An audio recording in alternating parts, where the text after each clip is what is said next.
নিয়েছি টবে টাটকা পুঁই শাক, আর নিয়েছি পাঁচমিশালি সবজি। আর ইলিশ মাছের মাথা দিয়ে আজ আমি শেয়ার করছি অসাধারণ এক সবজির রেসিপি।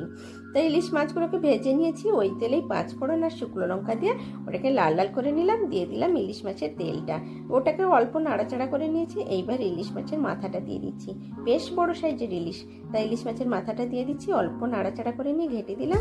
এইবার দিয়ে দিলাম সবজিগুলো দিয়েও নাড়াচাড়া করে নিলাম। দিয়ে দিচ্ছি স্বাদ মতো লবণ, পরিমাণ মতো হলুদ গুঁড়ো আর লঙ্কা গুঁড়ো দিয়ে নাড়াচাড়া করে নিয়েছিলাম। এবার পুঁই শাকগুলো দিয়ে আবারও নাড়াচাড়া করে নিয়ে ঢাকা দিয়ে দিয়ে সবজিটা রান্না করব। আর দিয়ে দিব অল্প জল, যাতে ডাঁটাগুলো বেশ ভালো করে সেদ্ধ হয়ে যায়। সবজিটা সেদ্ধ হয়ে এলেই বেশ ভালো করে ঘেটে দিয়ে এবার ওটাকে নামানোর আগে অল্প কাঁচা সরিষার তেল দিয়ে সবজিটা নামিয়ে নিব। এই সবজিটা গরম ভাতের সঙ্গে খেতে কিন্তু অসাধারণ লাগে, তাই আপনারা একবার ট্রাই করে দেখবেন, খুব ভালো লাগবে। তা রেসিপিটা কেমন লাগলো কমেন্ট করে জানাবেন। বাই।